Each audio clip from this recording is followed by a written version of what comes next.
हरि बोल हरि बोल। हरि बोल। हरे कृष्ण प्रभु ममता माता जी को कहि दियंतु काली सेवा नेबे। ममता घड़ाई माता जी।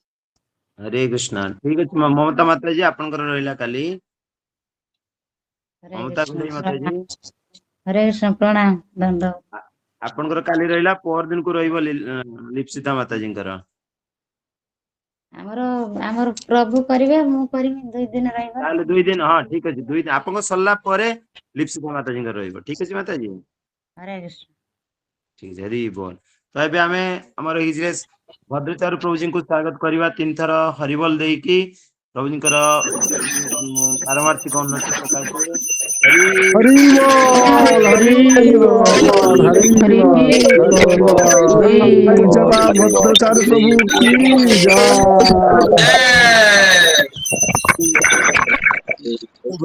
प्रभु की जय। लिप्सिता माता जी से हैंड रेज करिसंती सेटा टिके बंद करंते लिप्सिता माता जी हरे कृष्ण ठीक अछि थैंक यू धन्यवाद। ओम ज्ञानतिमिरन्धस्य ज्ञानाञ्जनशलाकया चक्षुरुन्मिलितं येन तस्मै श्रीगुरवे नमः। श्रीचैतन्यमनोभीष्टं स्थापितं येन भूतले स्वयं रूप कदा मह्यं ददाति स्वपदान्तिकम्। वन्देऽहं श्रीगुरो सृजितपदकमलं श्रीगुरून् वैष्णवांश्च श्रीरूपं साग्रजातं सहगण रघुनाथान्वितं तं सजीवम् साद्वैतं सावधूतं परिजनसहितं कृष्णचैतन्यदेवं श्रीराधा कृष्णपादान् सहगण ललिता श्रीविशाखान्वितांश्च नमो ॐ विष्णुपादाय कृष्णपृष्ठाय भूतले श्रीमते जयपताका स्वामिनिति नामिने नमाचार्यपादाय निताय कृपाप्रदायिने गौरकथा धामदाय नगरग्रामतारिणे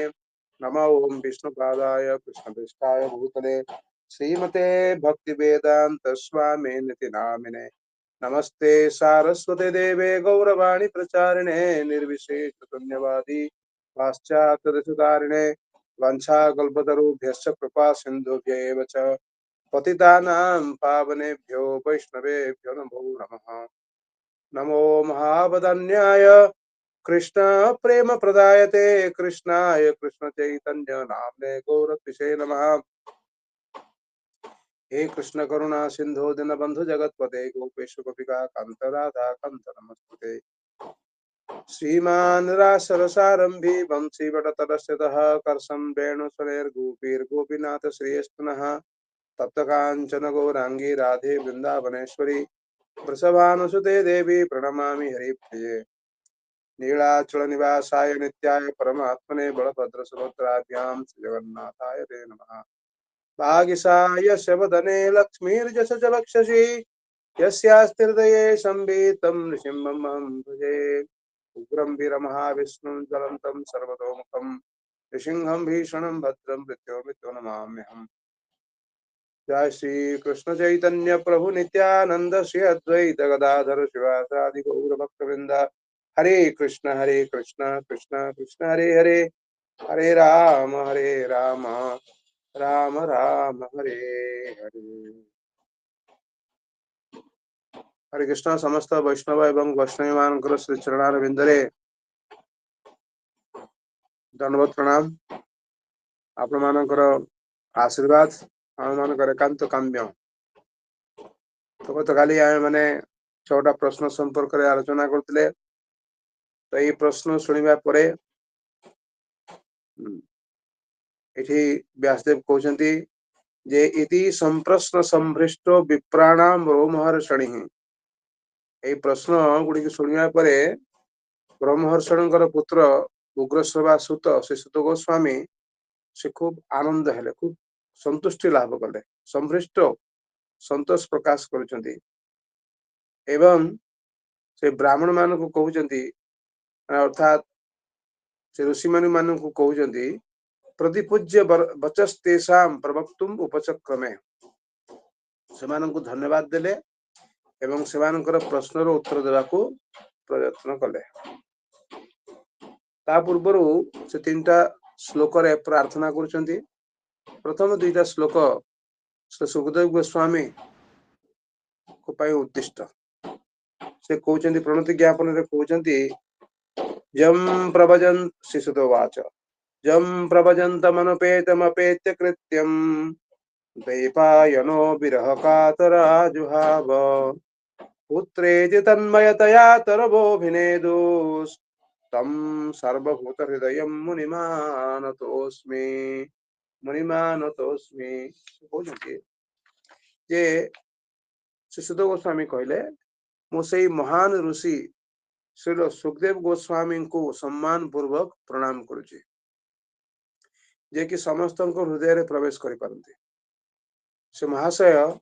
उपनयन संस्कार संपन्न हेबा पूर्व गृह त्याग करी संन्यास ग्रहण करने निमित्त वन को जीवा समय तांको तांकर पिता व्यासदेव चित्कार करके डाकिले हे मोर पुत्र। वास्तविक सुकातर पिता को केवल वृक्ष माने ही प्रतिध्वनि छल उत्तर देथिले। तो एठी कथा होजी कौन ना सुखदेव गोस्वामी को विशेष भाव रे प्रणाम करुचंती श्री सुखदेव गोस्वामी। कारण तांकर प्रश्न होची ऋषि मुनि मानकर प्रश्न होची जे आपण दया करी हमकु कहंतु कि किबळी भाव रे जीवर ऐकांतिक श्रेय एवं चरम कल्याण परम पुरुषार्थ जीव मानकर परम मंगल किपरि साधित हब जहा फल परवर्ती प्रश्न होची जे आत्मा सुप्रसन्न हो पारे से सर्वशास्त्र सारभूत से वस्तुटी कौन जद्वारा आत्मा संतुष्ट हो पारे। एटा होची प्रथम एवं द्वितीय नंबर प्रश्न। तो प्रश्न होची जे एठी पचारुचंती सनुकादि मुनि माने जे जहा द्वारा आत्मा सुप्रसन्न हब एटा हमकु कहंतु। तो एटा उत्तर देवा समय सुत गोस्वामी वर्तमान चिंता करुचंती निजे निजे मन भितर निजे परामर्श करुचंती आहा ये वर्तमान मु को विषय रे कहबी महाभारत कहबी ब्रह्म विवर्त पुराण कहबी स्कंध पुराण कहबी ना पद्म पुराण कहबी ना आउ किसी कहबी ना उपनिषद संपर्क रे कहबी कौन कहले एमान एटा समस्त शास्त्र सार वस्तु हेबो एवं से सार वस्तु श्रवण करिया परे समस्तंकर आत्मा सुप्रसन्न हो एक चिंता कर हठात मन को पड़गला जे का कथा मन पड़गला व्यासदेव कथा मन व्यासदेव किभली भाव रे समस्त किछि शास्त्र रचना करथिले 17टा पुराण रचना करछंती वेद संकलन करछंती वेदांत रचना करछंती उपनिषद गुडाक सब करछंती बुझिबे किंतु समस्त किछि माने रचना करबा परे मध्य व्यासदेव सुख अनुभव करनथिले तांकर आत्मा सुप्रसन्न होई पार नथिला। एटा माने भागवत रे आमे परवर्ती काल रे पढिबा तेणु एवं अनेक लोक माने मध्य कहते नाई सांख्य बहुत बढ़िया जिनिस आमर सांख्य पढ़ा उचित के माने कहते ना मीमांसा पढ़ा उचित को माने कहते उपनिषद पढ़ा उचित को माने हयतो कहते ना महाभारत पढ़ा उचित को कहते अन्य पुराण गुड़ाक पढ़ा उचित। तो ये सब जिनिस गुड़ाक प्रकृत पक्ष विश्वास योग्य नुहे एम कथा कहीं से समस्त मुनि मान मध्य जे श्रेष्ठ ये समस्त शास्त्र प्रणयन कर व्यासदेव से व्यासदेव समस्त किसी रचना करबा परे अध्ययन अध्यापन करबा परे निजे प्रसन्नता लाभ करि पारि नांती तेणु अन्य माने केमिति भाव रे प्रसन्नता लाभ करिवे तापर से कोन कले तांकर गुरुदेव नारद मुनिंकर परामर्श क्रमे तापर से श्रीमद् भागवत रचना कले एवं एई श्रीमद् भागवत को विशेष करी तांकर जो पुत्र सुखदेव गोस्वामी को से प्रदान कले एवं सुखदेव गोस्वामी तापर कौन कले 7 दिन भितरे ए श्रीमद् भागवतर वार्ता को खूब सुंदर भाव में बुझे दे पारे सुंदर श्रीमद् भागवतर वार्ता को परीक्षित महाराज को बुझे दे पारे एवं सेठी अन्य जो मैंने थे सुध गोस्वामी इत्यादि से समस्ते भल भाव में बुझी पारे एवं ए श्रीमद् भागवत श्रवण करने पर व्यासदेव भी आत्म प्रसन्नता एवं सुखदेव गोस्वामी जो परीक्षित महाराज कहते परीक्षित महाराज पूर्ण रूप से संतुष्ट होती भगवान पाद पद्म लाभ करी एवं सुध गोस्वामी से श्रवण करी भागवतर तत्व भागवतर मर्म को उपलब्धि करी से निजे खूब संतुष्ट होती तो तेणु से चिंता कले नाई नाई नाई नाई नाई श्रीमद् भागवत ही मोर कहवा उचित यहाँ हम मोर प्रधान वक्तव्य विषय वस्तु तारपरे से कौन कर वर्तमान से सुखदेव गोस्वामी चरण रे से प्रणति निवेदन कर यम प्रभजंत मनुपेत्यम अपेत्य कृत्यम दैपायनो विरह कातर आजुभाव पुत्रेज तन्मयतया तरभो विनेदु तम सर्वभूत हृदय मुनिमान तस्मी। तो आ गोटे कथा हूँ जिते बड़े सुखदेव गोस्वामी जन्मग्रहण करने संगे संगे से कौन कर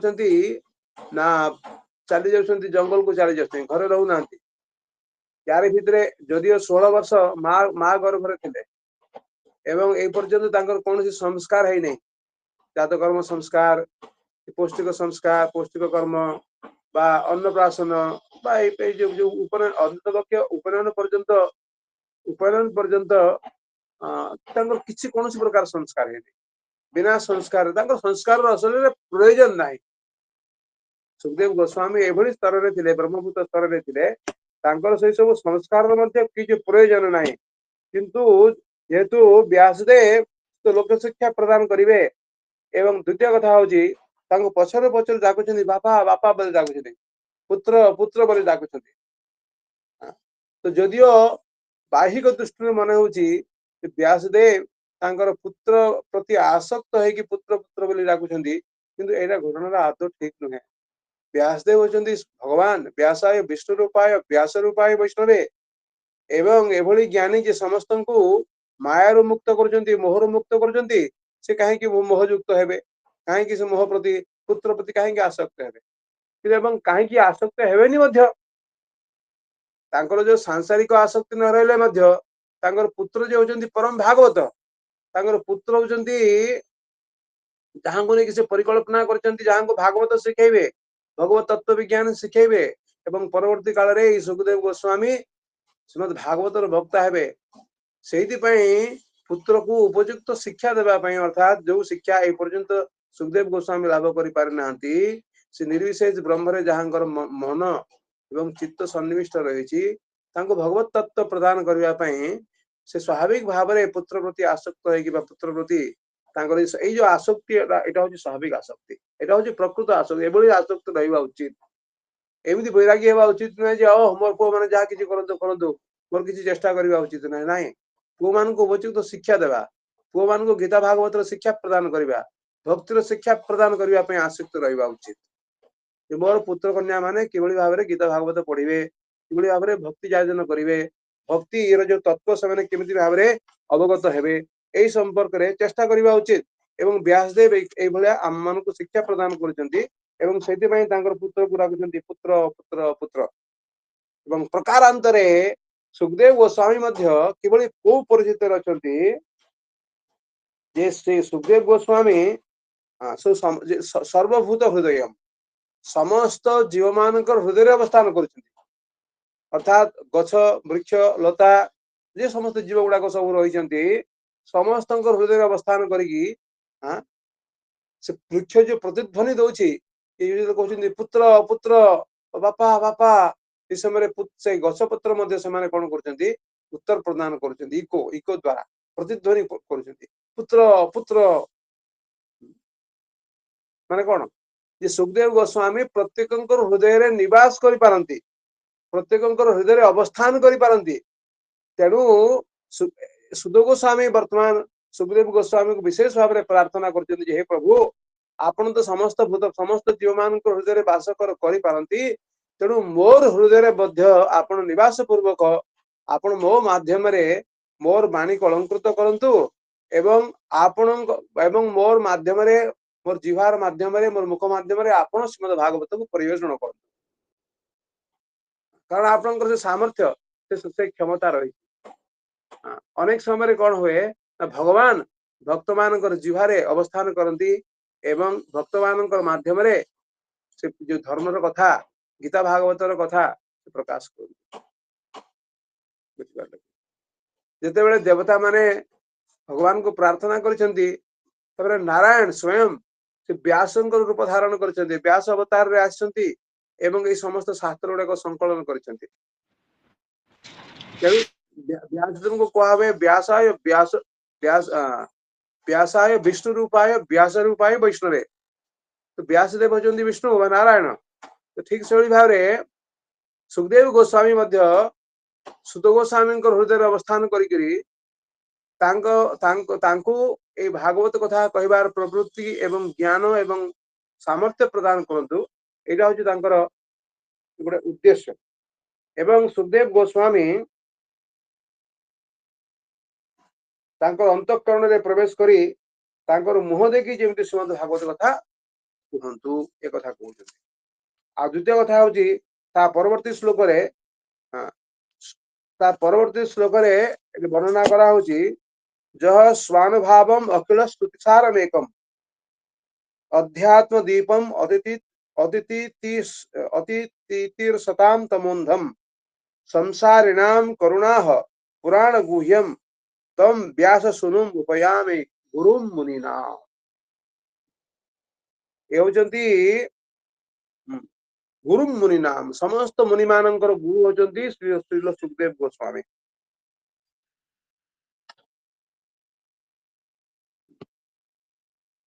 एवं तांको इठी एक बोले कहउछि एकम ना ये होजंती अद्वितीय यांको भली भागवत वक्ता आ केही नाहंती ये भगवत वक्तांक मध्य रे सुखदेव गोस्वामी होचंती सबुठारु श्रेष्ठ भगवत वक्ता जेतेबेले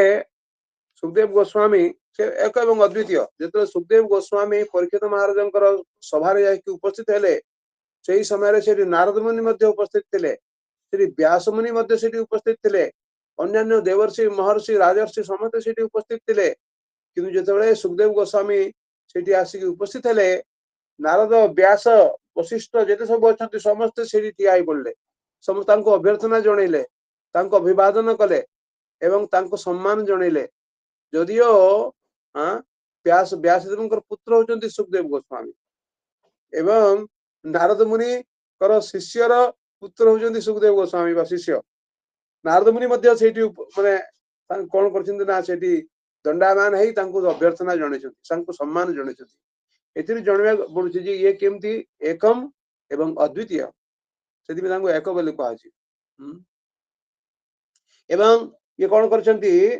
ना संसारिणाम करुणायाः पुराण मु समस्त मुनि ऋषिंकर गुरु श्री व्यासदेवंकर पुत्र श्री सुखदेव गोस्वामी को प्रणाम करछि सुखदेव गोस्वामी कहउछंती जे कि घन अंधकार छन्न संसार सागर पार हेबा पई संघर्ष करूतबा लोकमानक प्रति अहेतुकी कृपा बसत ए भगवत तत्व को निजे भल भाव रे अनुभव करी वेदर सार ए भागवत महापुराणर व्याख्यान कले ए जो श्रीमद् भागवतम जो प्रदान कले एटा परीक्षित महाराज को प्रदान करथिले मध्य प्रकृत पक्षरे परीक्षित महाराज व्यपदेश परीक्षित महाराज को सामने रखी ये जो आम मैंने जो संसारी लोक रहीचु आम परवर्ती काल रे परीक्षित महाराज परवर्ती काल रे कलिजुग जन्म ग्रहण करिचु तो ए श्रीमद् भागवत श्रवण रे केवल ए परीक्षित महाराज ही उत्तीर्ण होइचंती एक कथा नुहे बरम परवर्ती काल रे आम मैंने जब जन्म ग्रहण करिचु आम मानक भली विषयासक्त सांसारिक जनगण प्रति श्रीमद् भागवत श्रीमद् भागवत को श्रवण करने श्रीमद् भागवत को उपस्थापन करने श्री सुखदेव गोस्वामी कौन कर समस्त उद्देश्य रे समस्त कथा भाविकी परीक्षित महाराज को एक कथा शुणी एवं तापरे सुत गोस्वामी को पाखक डाकी शुणवार उद्देश्य हूँ कि वर्तमान मु तो परीक्षित महाराज को एक कथा शुणैली ता परवर्ती काल रे तमे 60,000 ऋषि मुनि मान को शुणैब ଏବଂ ସେମାନଙ୍କୁ ଯୋଉ ଭାଗବତ ପରିବେଷଣ କରିବ ସେଇ ଭାଗବତର ଜଗତର ଅନ୍ୟ ସମସ୍ତେ ଲାଭ କରିପାରିବେ। ତ ଆମେମାନେ ଯେ ବର୍ତ୍ତମାନ ଭାଗବତ ଶ୍ରବଣ କରୁଛୁ ବା ପାଠନ କରୁଛୁ ଏଟା ସୁତ ଗୋସ୍ୱାମୀଙ୍କର ଭର୍ସନ, ଯାହାକି ସେ ସୁଖଦେବ ଗୋସ୍ୱାମୀଙ୍କ ପାଖରୁ ଶୁଣିଥିଲେ। ତ ସୁଖଦେବ ଗୋସ୍ୱାମୀ ଆମର କଳିଯୁଗର ଯେଉଁମାନଙ୍କ ପ୍ରତି କୃପା କରିକିରି କଣ କରିଛନ୍ତି ନା ଏ ଶ୍ରୀମଦ ଭାଗବତ ଯେତେବେଳେ ପରୀକ୍ଷିତ ମହାରାଜଙ୍କୁ ଶୁଣୁଛନ୍ତି ସେଇ ସମୟରେ ଆମମାନଙ୍କ କଥା ମଧ୍ୟ ଚିନ୍ତା କରୁଛନ୍ତି। ଆରେ ଆରେ ଆରେ ଆରେ ଆରେ ଏଇ ଅଭାଗା ଲୋକମାନେ କଳିଯୁଗର ଲୋକମାନେ ଏମାନେ କଳିଯୁଗରେ ଜନ୍ମ ଗ୍ରହଣ କରିବେ। ଏମାନେ ପ୍ରାୟଣ ଆଳପାୟସ ସଭ୍ୟ କଳାପସ୍ମିନ୍ ଯୁଗେ ଜନାଃ ମନ୍ଦ ସୁମନ୍ଦ ମତ ମନ୍ଦ ଭାଗ୍ୟା ହି ପତ୍ରୁତଃ। ଏମାନେ ସମସ୍ତେ ଡିଷ୍ଟର୍ବ ରହିବେ। ଏମାନଙ୍କୁ ଉଦ୍ଧାର କରିବା ପାଇଁ ଶ୍ରୀମଦ ଭାଗବତ କଥା ପରିବେଷଣ କରିବା ଖୁବ ଦରକାର। ସେଥିପାଇଁ ପ୍ରକୃତ ପକ୍ଷରେ ପରୀକ୍ଷିତ ମହାରାଜ କଣ ସଂସାରୀ ଥିଲେ କି? ପରୀକ୍ଷିତ ମହାରାଜଙ୍କର ଯୋଉ ସଂସାର ଥିଲା କୃଷ୍ଣ କୈନ୍ଦ୍ରଙ୍କ ସଂସାର ଥିଲା। ନା ଆମେ କି ପ୍ରକାର ସଂସାରୀ? ଆମେ ହଉଛୁ ପ୍ରକୃତ ପକ୍ଷରେ କୃଷ୍ଣଙ୍କ ସଂସାର ତ ଆମର ନୁହେଁ। ଯଦିଓ ଆମର ସମସ୍ତଙ୍କର ଉଚିତ ହେବା ସମସ୍ତଙ୍କର ଉଚିତ କୃଷ୍ଣଙ୍କର ସଂସାର କରିବା। କୃଷ୍ଣର ସଂସାର କର ଛାଡି ଅନାଚାର। କିନ୍ତୁ ଆମେ ମାନେ କଣ କରୁଛୁ ମାୟାର ସଂସାର କରୁଛୁ। ସମ୍ପୂର୍ଣ୍ଣ ରୂପରେ ନାନା ଦୁଇ ପ୍ରକାର ଅସତ୍ ଆଚରଣ କରୁଛୁ, ଦୁରାଚାରୀ ହେଇକି ରହିଛୁ। କିନ୍ତୁ ପରୀକ୍ଷିତ ମହାରାଜଙ୍କର ଜୀବନ ସମ୍ପୂର୍ଣ୍ଣ ରୂପରେ କୃଷ୍ଣ କୈନ୍ଦ୍ରିକ ଥିଲା। ତେଣୁ ତାଙ୍କ ସଂସାରୀ କୁହାଯାଇ ପାରିବ ନାହିଁ। ବରଂ ପରୀକ୍ଷିତ ମହାରାଜଙ୍କର ବ୍ୟବଦେଶରେ ତାଙ୍କର ଛଳନାରେ ଭଗବାନ ଶ୍ରୀ ସୁଖଦେବ ଗୋସ୍ୱାମୀ କଣ କରିଛନ୍ତି ଆମମାନଙ୍କୁ ଏଇ ଶ୍ରୀମଦ ଭାଗବତମ ଶ୍ରବଣ କରିଛନ୍ତି। ଆମମାନଙ୍କ ପ୍ରତି କରୁଣା କରିକି ଭାଗବତମ ଶ୍ରବଣ କରିଛନ୍ତି। ଏବଂ ଯୋଉମାନେ ଏଇ ଶ୍ରୀମଦ ଭାଗବତମ ଶ୍ରବଣ କରିବେ ସେମାନେ ଏହାକୁ ଜୟ ଗ୍ରନ୍ଥ ବୋଲି କୁହା ହୁଏ। ଅର୍ଥାତ ଯିଏ ଏଇ ଭାଗବତର ଶ୍ରବଣ କରିବ ତା ପରବର୍ତ୍ତୀ କାଳରେ ତା ପରବର୍ତ୍ତୀ ଶ୍ଲୋକରେ କଣ କରୁଛନ୍ତି ନା ନାରାୟଣ ଋଷିଙ୍କୁ ନର ନାରାୟଣଙ୍କୁ ଏବଂ ଦେବୀ ସରସ୍ୱତୀ ଏବଂ ବ୍ୟାସଙ୍କୁ ସେ ପ୍ରଣାମ କରୁଛନ୍ତି ଏବଂ ଜୟ ଉଚ୍ଚାରଣ କରୁଛନ୍ତି। ମାନେ ଶ୍ରୀମଦ ଭାଗବତ ଉଚ୍ଚାରଣ କରିବା ପାଇଁ ଶ୍ରୀମଦ ଭାଗବତ ବକ୍ତବ୍ୟ ଆରମ୍ଭ କରିଛନ୍ତି। ନାରାୟଣଂ ନମସ୍କୃତ୍ୟଂ ନରଂ ଚୈବ ନରୋତ୍ତମଂ ଦେବୀଂ ସରସ୍ୱତୀଂ ବ୍ୟାସଂ ତतो ଜୟମୁଦୀରୟେତ୍। ଆମର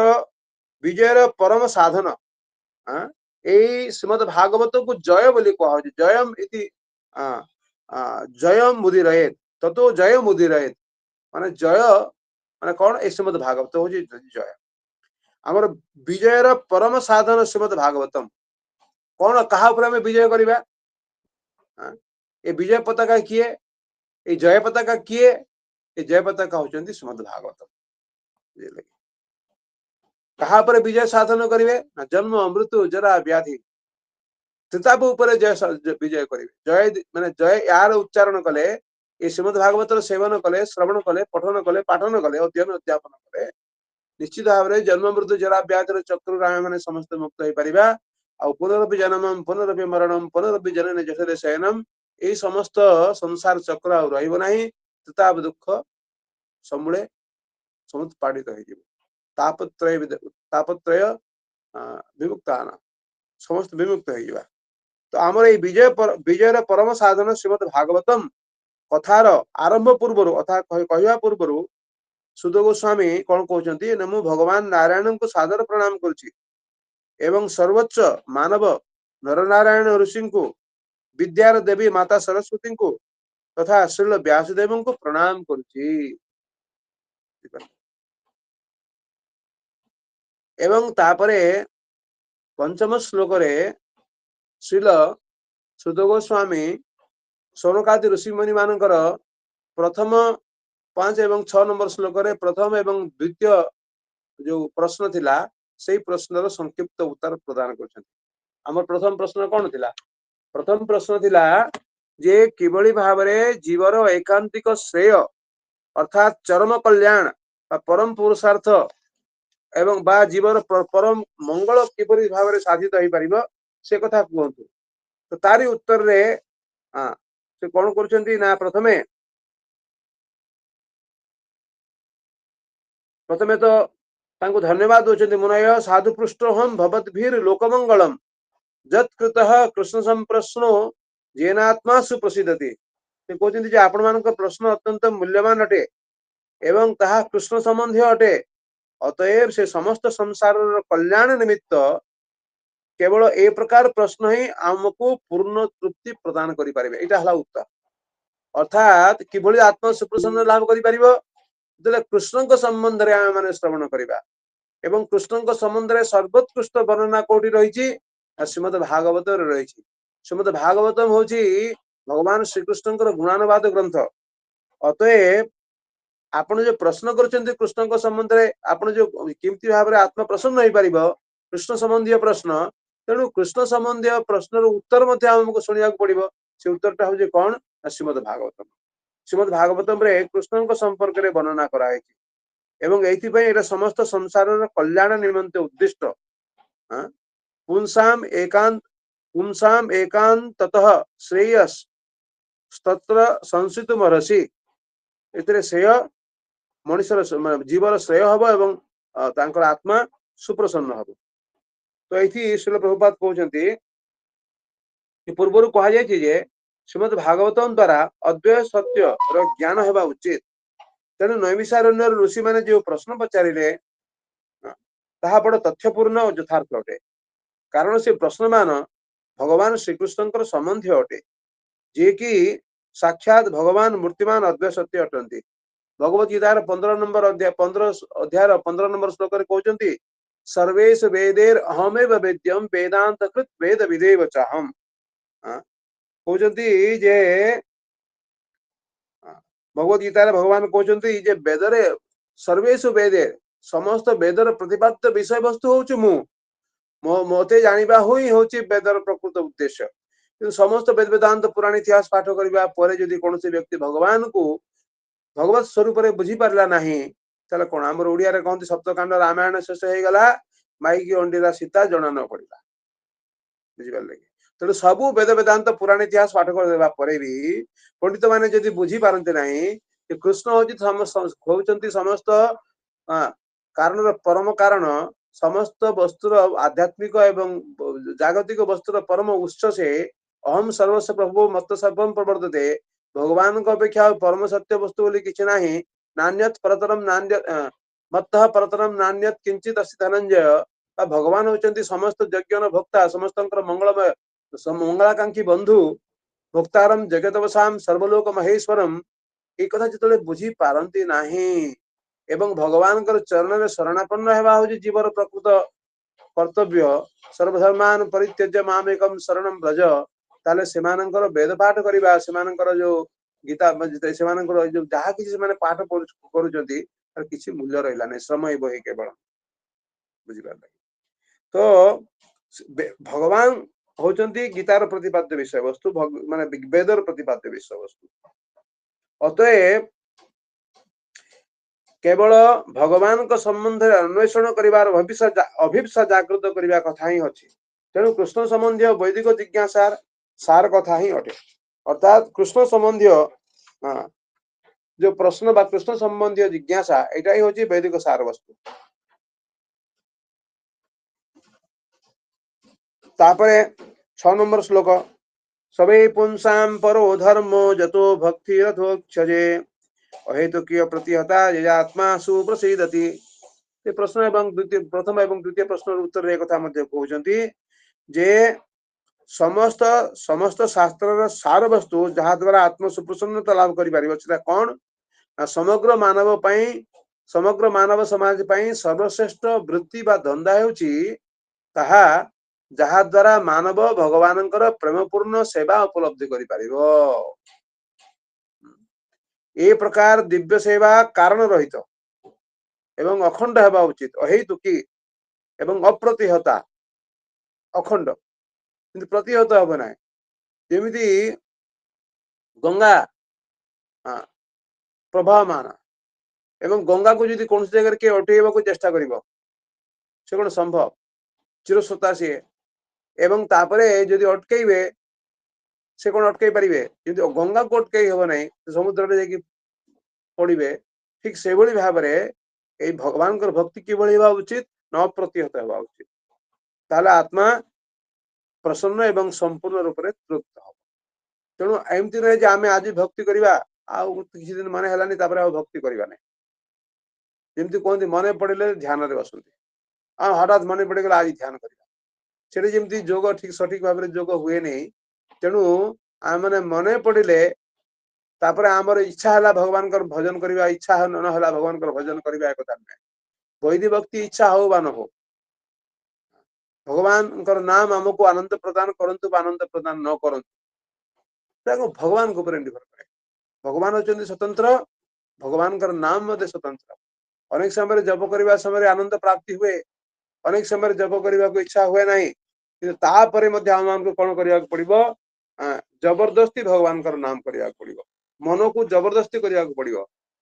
दुष्ट मन मन हूँ दुष्ट तेणु जबरदस्ती भगवान नाम करने पड़ो भगवान भक्ति करने पड़ो अप्रतिहत भाव अखंड भाव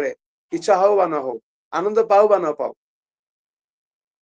तेणु भक्ति प्रत्येक दिन आमर करवा उचित नित्यम भागवत सेवया प्रत्येक दिन भागवत श्रवण करवा उचित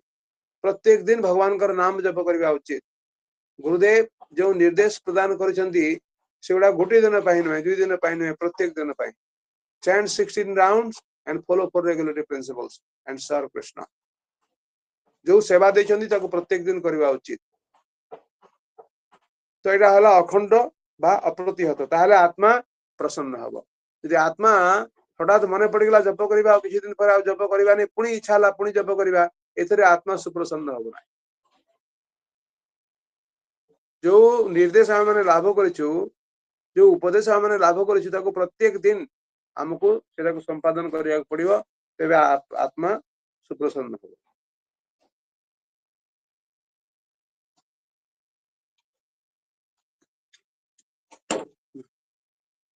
तापरे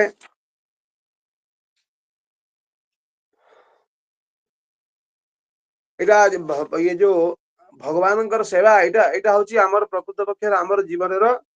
माने एटा होची हमर स्वधर्म एटा स्वधर्म कौन स्वधर्म ना भगवान सेवा जीवेर स्वरूप है नित्य कृष्ण दास जीवर स्वरूप कौन भगवान सेवा करवा तो तार परवर्ती श्लोक मान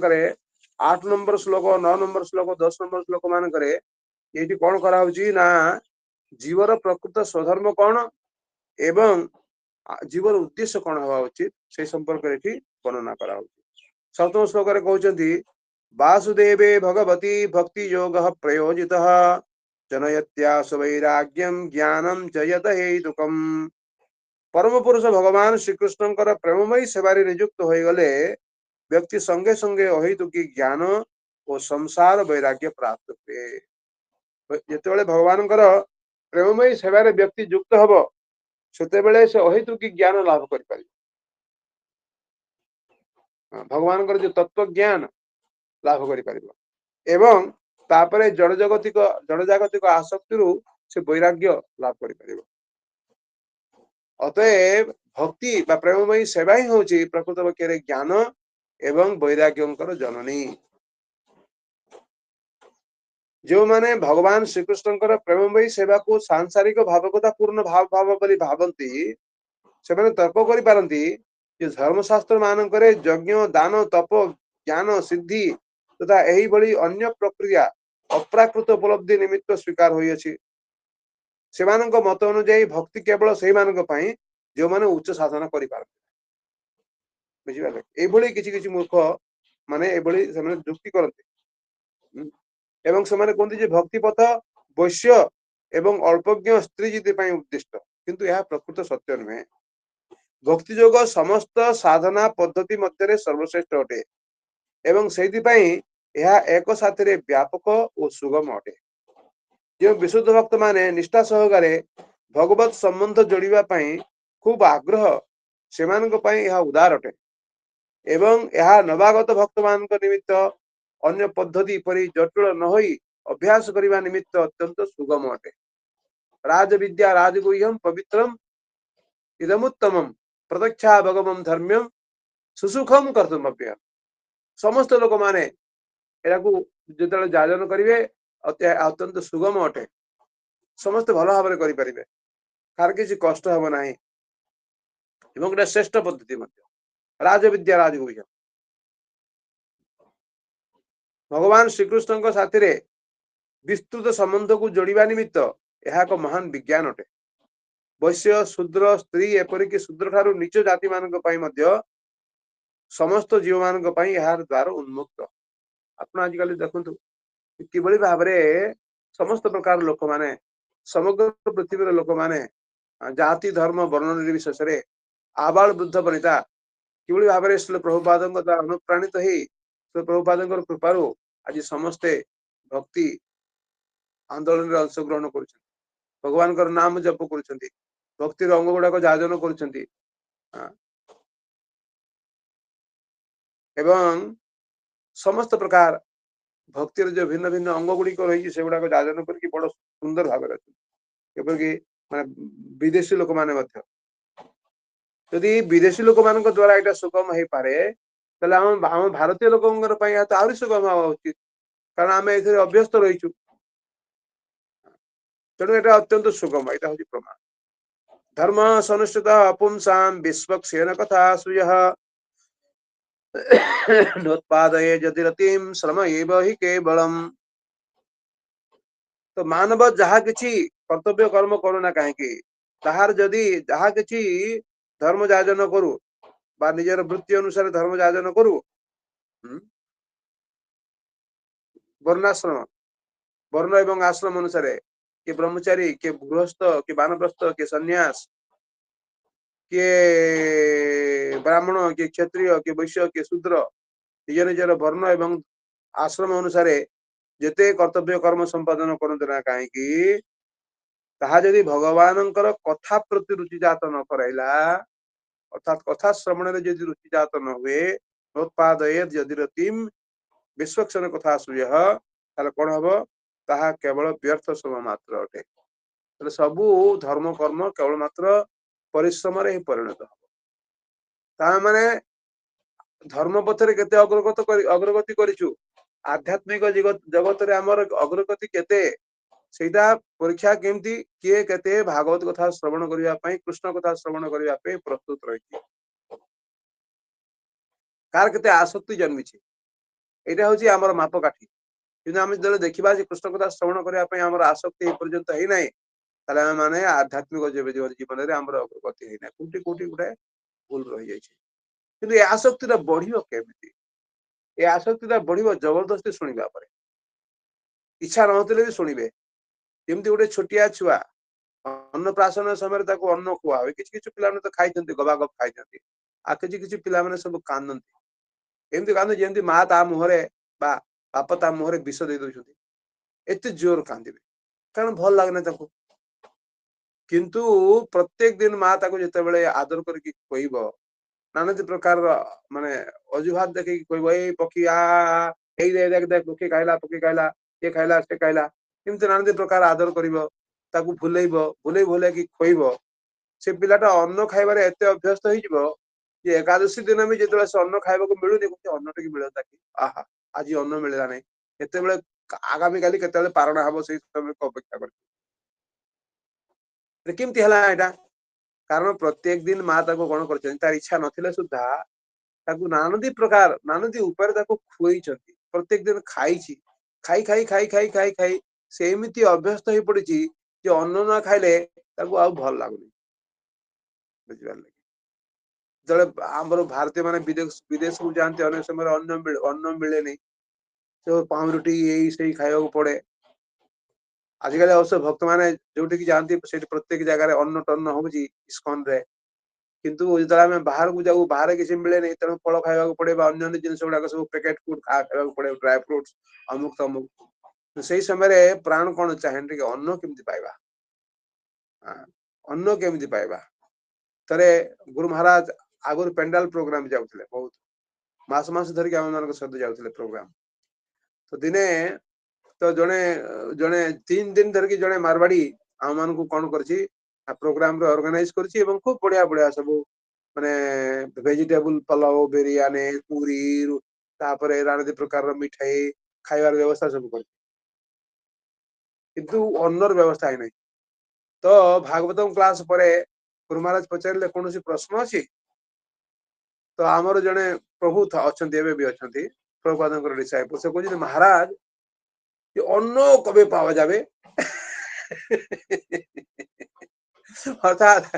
ভাগবত ক্লাসের কথা শুনিবে কଣ, अन्न केमिति मिलिबो भात केमिति मिलिबो से संपर्क रे चिंता कर एवं जेतले प्रश्न करा हो जे कोन किछि प्रश्न अछि तार कहजि अन्न केबे मिलिबो चिंता कर तो एइटा हला घटना तेणु जदि अन्न खाई खाई खाई खाई जदि आमे अभ्यस्त एते अभ्यस्त हो जाउ जे अन्न छडा बंची पारु न ठीक तद्रु ए श्रीमद् भागवत कथा श्रवण करिके एमिति अभ्यस्त हो जावा उचित जे श्रीमद् भागवत श्रवण कथा श्रवण न कले जेमिति हमर जीवनटा अपूर्ण है से जीवन अपूर्ण है अधूरा रहि जीव भगवान कर नाम न कले जेमिति आमान को व्यतिव्यस्त हो जावा पड़िबो बुझिबा लागि न करिके हम जेमिति रहि पारि एटा हला अभ्यास अभ्यास न तो कोनते ये वैराग्यण चक्रियते अभ्यास द्वारा एवं वैराग्य द्वारा भक्ति जोगर अभ्यास करने को पड़िबो एवं भक्ति जोग पाई जहाँ प्रतिबंधक रही सेगुड़ा प्रति वैराग्य आचरण करने पड़िबो ताहले कोन हो ना मन संयत हम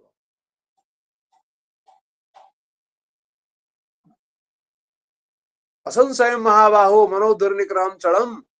अभ्यास न तो कोनते ये वैराग्यण चक्रियते भगवान गीता रे कहउछन तो मानव जहाँ किछि कर्तव्य बा धर्म करुना कहीं जदि भगवान कथा प्रति रुचि जात न करेला ताहला केवल ताहा व्यर्थ श्रम मात्र अटे धर्मस्य ह्यापवर्गस्य हरे कृष्ण किछ कहउछन धर्मस्य हि अपवर्गस्य न अर्थो अर्थाय उपकल्पते नार्थस्य धर्मेकान्तस्य कामो लाभाय हि श्रुत समस्त धर्म बा धार्मिक कर्तव्य अंतिम मुक्ति समस्त धर्म अंतिम मुक्ति निमित्त उद्दिष्ट मुक्ति कौन ना स्वरूप व्यवस्थिता निजर स्वरूप अवस्थान करिया निजर स्वरूप कौन आम माने भगवान दास अर्थात भगवान सेवारे अधिष्ठित रहिबा एटा होछि प्रकृत मुक्ति भौतिक लाभ निमित्त से सब अनुष्ठान करा जिबा उचित नुहे आमर कर्तव्य कर्म गुड़ाक धर्मीय कर्म गुड़ाक केवल मात्र ये जो भौतिक लाभ पाई एटा आदौ करबा उचित नुहे अधिकंतु जे परम सेवा अर्थात धर्म रे लागि रही जो उपलब्ध भौतिक लाभ को बा सुख सामग्री गुड़ी को इंद्र तृप्ति विनियोग करबा उचित नुहे कामस्य नेन्द्रिय प्रीतिर लाभो जीवित जावता जीवस्य तत्व जिज्ञासा नार्थो यस्य कर्मे भी जीवन कामना इंद्र तृप्ति प्रति उद्दिष्ट हेबा उचित नुहे व्यक्ति जीवन धारण करी रहिबा को इच्छा करिवो व्यक्ति जीवन धारण करी रहिबा को इच्छा करिवो कारण मानव जीवन ही व्यक्ति को अद्वैत सत्य संबंध रे जिज्ञासा करिबा को योग्य करे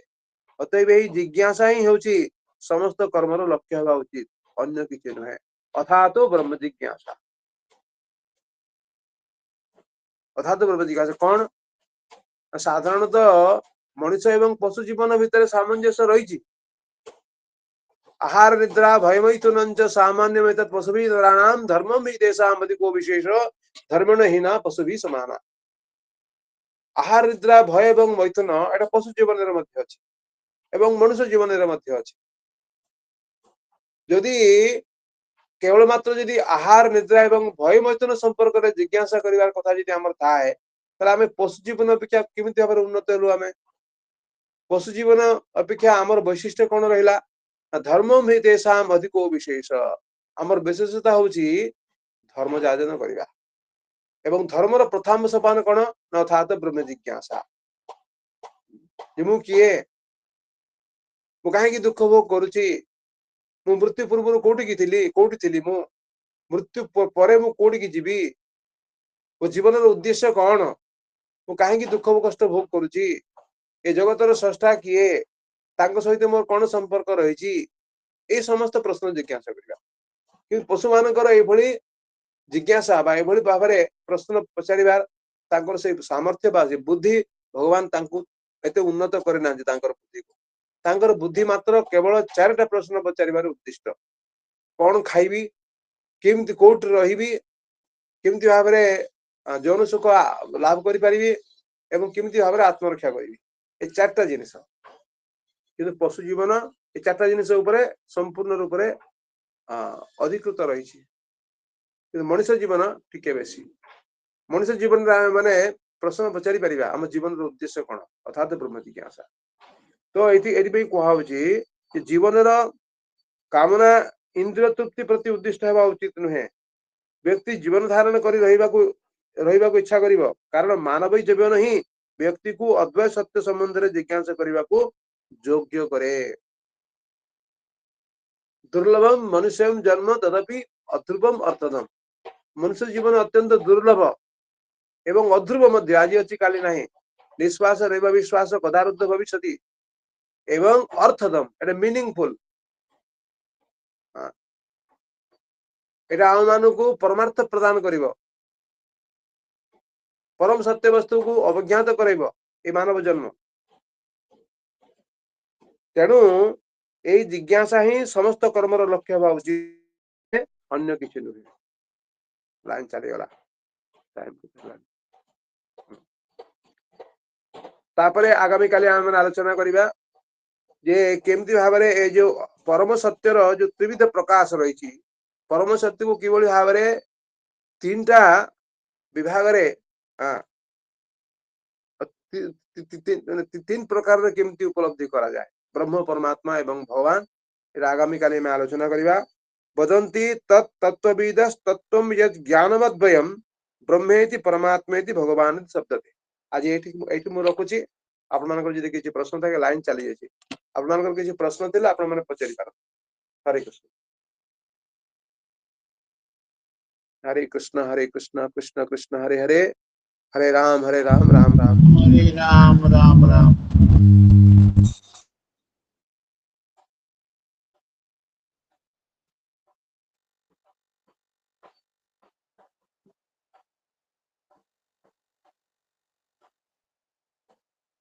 ये प्रश्न नहीं हाँ प्रभु दंडवत प्रणाम प्रभु जी सुत गोस्वामी कथा प्रभु जानी है कि सनकादि कथा जानी है सनकादि ऋषि मान जन्म वृत्तांत जानी है सुत गोस्वामी कथा संपर्क गोटे दिटा जगह वर्णना कराई जे से सुनकंकर पुत्र सौनक तो आउ टिके एवं ये कुलवृद्ध यांग संबंध रे वर्णना कराई श्रीमद भागवतम महात्मा रे मध्ये किछि कुहाई बहुत क्वालिटी यांकर ये होचंती वाइस चांसलर कहि पारंती कुलपति ये 60,000 ऋषि मानकर ये होचंती हेड कुलपति ये अत्यंत वृद्ध बहुत ज्ञानी एवं कृष्ण कथा गोटे मिनिट मते दिए कार्य माने सेदिन आमे आलोचना करथिले जे कि सुत गोस्वामी तांको संपर्क रे से कहउचंती जे आपण तांको संपर्क रे कुहाउची जे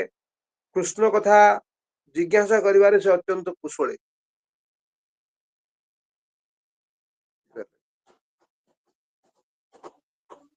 काली संपर्क रे आउ टिके गवेषणा करके कहिबा प्रभु जी दंडवत आज्ञा मु हाँ, दशरथम कहूँ आज्ञा ये सुत सनकादि ऋषि मैंने दौरान ब्रह्मांकर चारि पुत्र सनकादि ऋषि मान ब्रह्मांकर चारि पुत्र तो ये सनक से सनक ना ये नुहंती आज्ञा ये होचंती सनक सनातन सनंदन सनत कुमार किंतु ये आमे जहा कथा पचारछंती से होचंती सौनक मुनि ये 60,000 ऋषि मुनि मानक मध्य ये श्रेष्ठ सबुठारु बुद्ध सनकादि कथा मु कहूँ प्रभु जी सनकादि ऋषि वो सनकादि आज्ञा वो सनकादि प्रश्न तो आज उठु नहीं तो सनकादि चतुष कुमार आमे तो भागवत जो महात्मा श्रवण करथिले से संपर्क रे विशद भाव रे आलोचना कराई छी हाँ हाँ सनकादि माने हमर ब्रह्मांकर मानस पुत्र ये ब्रह्मांकर मानस पुत्र माने सनक सनंदन सनातन सनत कुमार हाँ हाँ एमे ब्राह्मणकर मानस पुत्र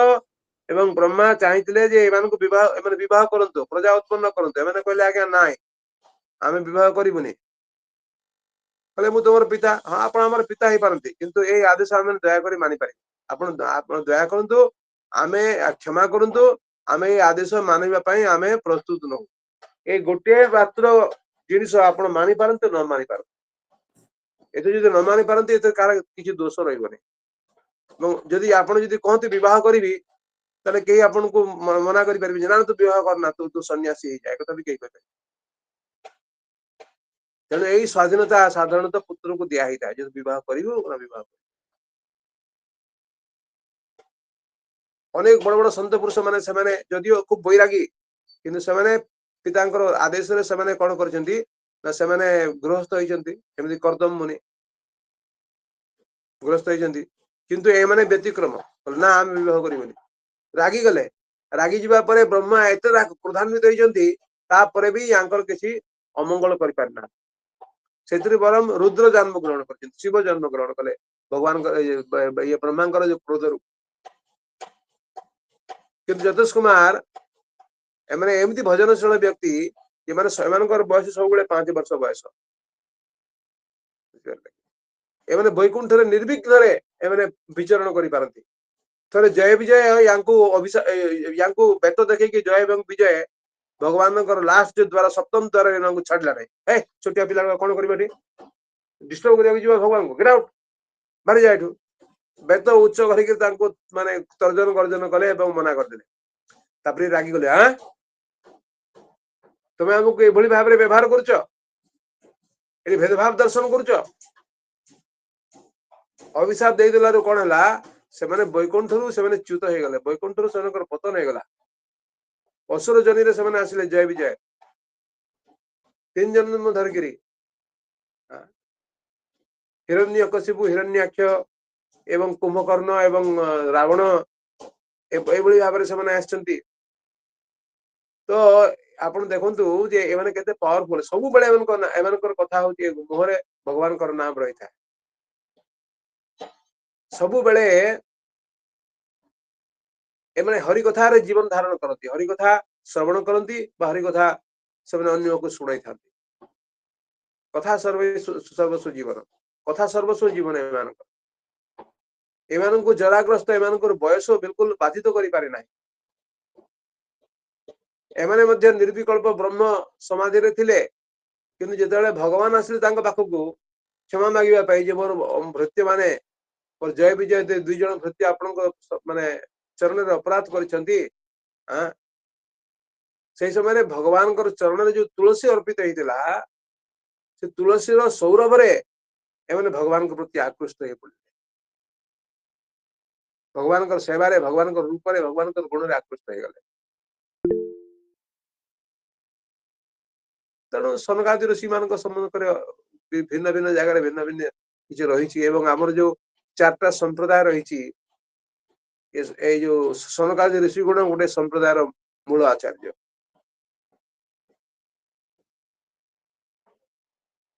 ଠିକ ଅଛି ହରେ କୃଷ୍ଣ।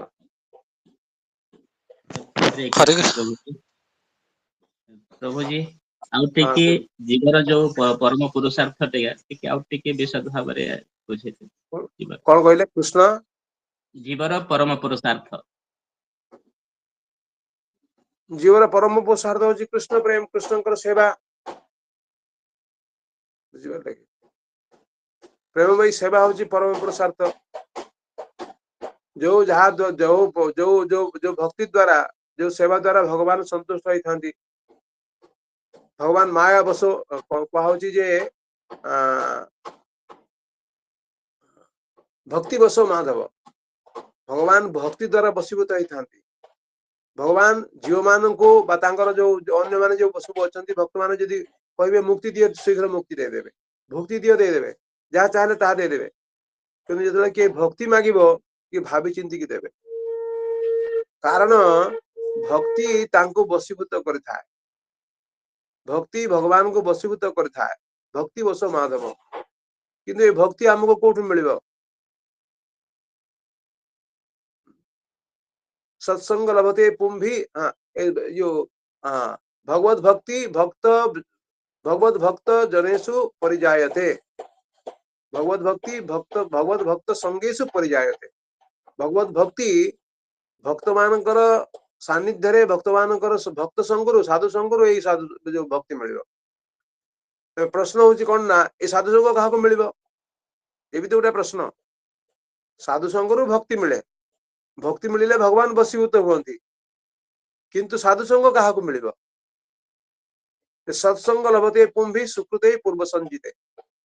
पूर्वजन्मर सुकृति पूर्व पूर्व जन्म मानकर सुकृति यदि पुंजीवित होता है यथेष्ट परिमाण में पुंजीवित थाए तेबे ही सही व्यक्ति साधु संग को लाभ कर परिबो एवं एटा कर्माभिमुखी सुकृति यथेष्ट नुहे ज्ञानाभिमुखी सुकृति यथेष्ट नुहे भक्त्याभिमुखी सुकृति लाभ करने पड़ो अज्ञात सुकृति हो ज्ञात सारे सुकृति अर्जन करता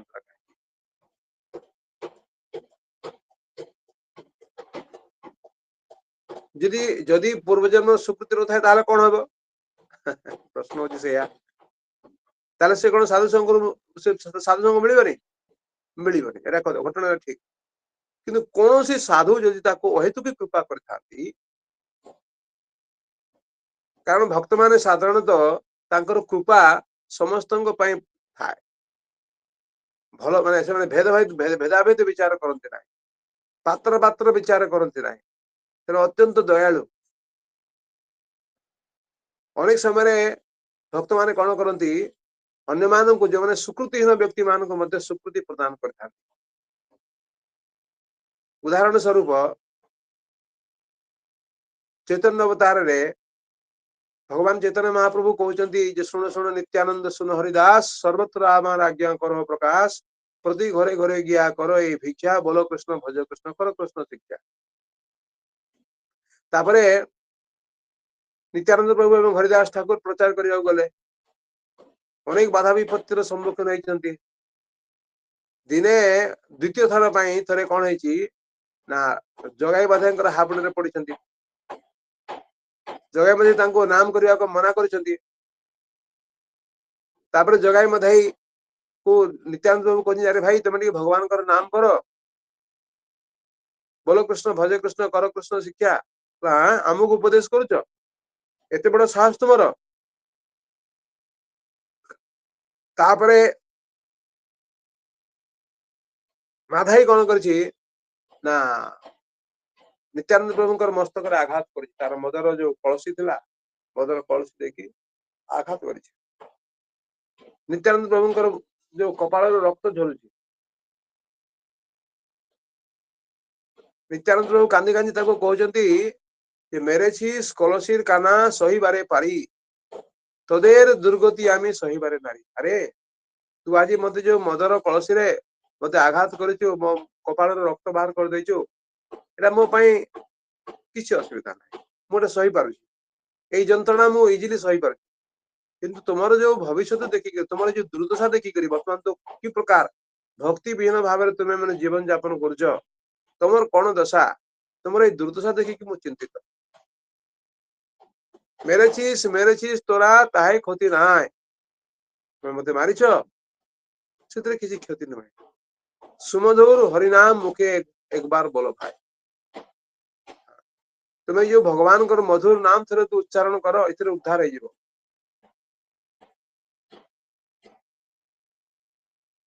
जगाईर टे हृदय द्रवीभूत हो माड़ खाइबा परे भी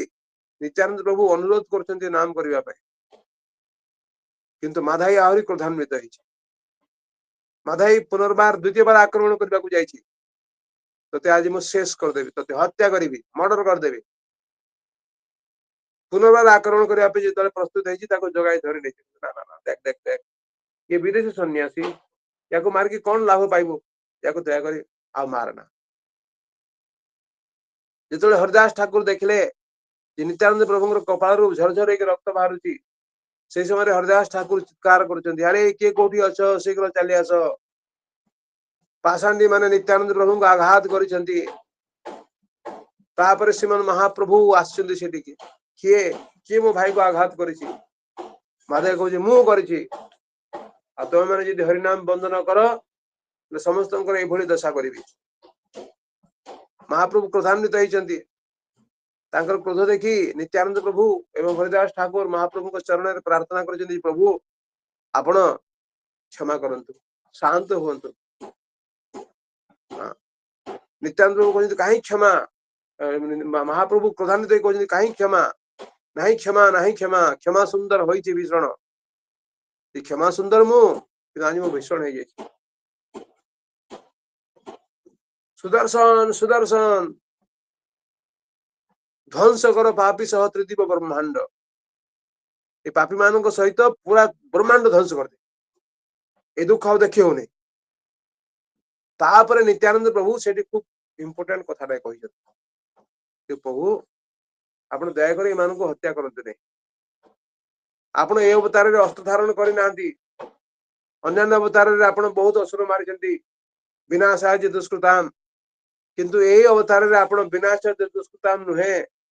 ବରଂ ଏଇ ଯୋଉ ଦୁଷ୍କୃତି ନୁହଁ, ପାପୀ ମାନଙ୍କର ପାପ ପ୍ରବୃତ୍ତିକୁ ନାଶ କରିବା ପାଇଁ ଆପଣ ଅବତୀର୍ଣ୍ଣ ହେଇଛନ୍ତି। ତେଣୁ ଏଇ ପାପୀ ମାନଙ୍କୁ ଯଦି ମାରିବେ, ଏଇ କଳି ଯୁଗରେ ଗୋଟିଏ କେହି ଆପଣଙ୍କୁ ଶୁଦ୍ଧ ଭକ୍ତ ମିଳିବନି, ତାହେଲେ ସମସ୍ତଙ୍କୁ ମରିବାକୁ ପଡିବ। ତେଣୁ ଆପଣ ଦୟାପୂର୍ବକ ଏମାନଙ୍କୁ ହତ୍ୟା ନ କରିକି ଏମାନଙ୍କ ଭିତରେ ଯୋଉ ପାପର ପ୍ରବୃତ୍ତି ରହିଛି, ପାପର ବୀଜ ରହିଛି, ତାକୁ ଆପଣ ନାଶ କରିଦିଅନ୍ତୁ। କହିଲେ ନା, ମହାପ୍ରଭୁ ପ୍ରସ୍ତୁତ ନୁହନ୍ତି। ତାପରେ ନିତ୍ୟାନନ୍ଦ ପ୍ରଭୁ କହୁଛନ୍ତି ଯେ, ହେ ପ୍ରଭୁ, ମୁଁ ଯଦି ଆପଣଙ୍କର କୌଣସି ସେବା କରିଥାଏ କୌଣସି ଦିନ, ଏଇ ଜନ୍ମରେ ହଉ ପୂର୍ବ ଜନ୍ମରେ ହଉ, ମୁଁ ଯଦି ବ୍ରାହ୍ମଣ ବୈଷ୍ଣବଙ୍କର ସେବା କରିଥାଏ, ଭଗବାନଙ୍କର ସେବା କରିଥାଏ, ତାହେଲେ ସମସ୍ତ କିଛି ପୁଣ୍ୟର ଫଳ ମୁଁ ଯୋଉ ଜଗାଇ ମାଧେଇକୁ ଅର୍ପଣ କରୁଛି। ତାପରେ ଭଗବାନ ଆଉ କଣ କରିବେ? ଯେତେବେଳେ ନିତ୍ୟାନନ୍ଦ ପ୍ରଭୁ ଏଇ ଜଗାଇ ମାଧେଇ ଭଳି ବ୍ୟକ୍ତିକୁ ତାଙ୍କର ପୁଣ୍ୟ ଅର୍ଜନ କରୁଛନ୍ତି, ତାଙ୍କର ସ୍ୱୀକୃତି ପ୍ରଦାନ କରୁଛନ୍ତି, ତାପରେ ତାଙ୍କର ସ୍ୱୀକୃତିରେ ସେ ତାଙ୍କର ସ୍ୱୀକୃତି ଲାଭ କରିକି ଏମାନେ ସ୍ୱୀକୃତିମାନ ହେଇଗଲେ।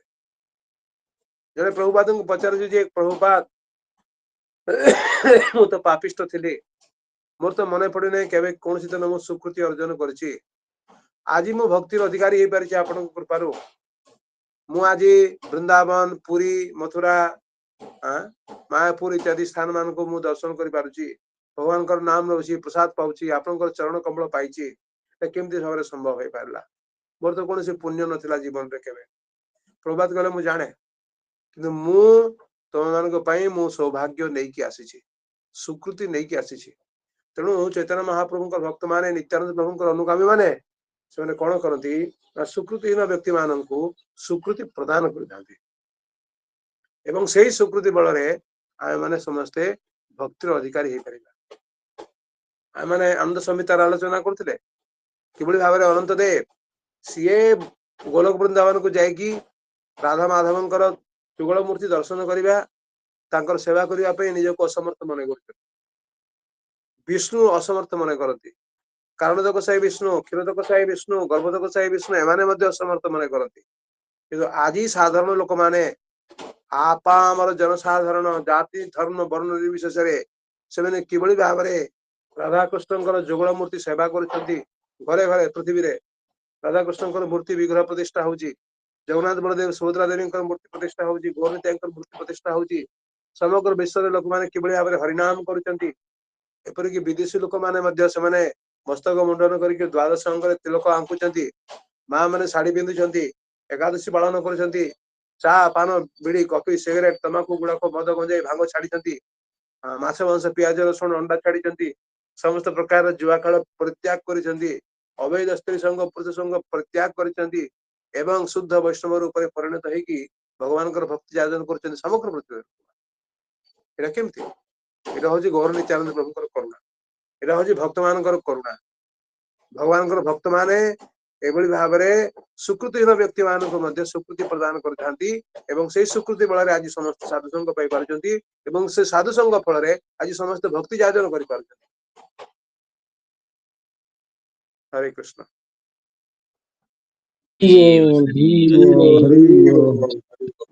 ହରି ବୋଲ। କି ଅନନ୍ତ, ଧନ୍ୟବାଦ ପ୍ରଭୁଜୀ। ହରେ କୃଷ୍ଣ। କି ଅନନ୍ତ ହାତ ଉଠେଇଛନ୍ତି କି? ବାଛୁ ହାତ ଉଠେଇଛ? ହରେ କୃଷ୍ଣ। ନା ଦାସାଧନ କିଛି କହୁନାହିଁ ପ୍ରଭୁ, ମୁଁ ଶ୍ରବଣ କରୁଛି ଆପଣଙ୍କର ଏ ଦିବ୍ୟ ଅମୃତମୟ କଥାକୁ। ତାହେଲେ ଏଠି ବିଶ୍ରାମ ଦେବା, 7:14 ହେଇଗଲା। ଆଜ୍ଞା ପ୍ରଭୁଜୀ, ଆଜ୍ଞା। ଆଜ୍ଞା। Hare Krishna Krishna Krishna Krishna Krishna Krishna Krishna Hare Hare, Hare Ram Hare Ram, Hare Ram Hare Krishna, Hare Krishna,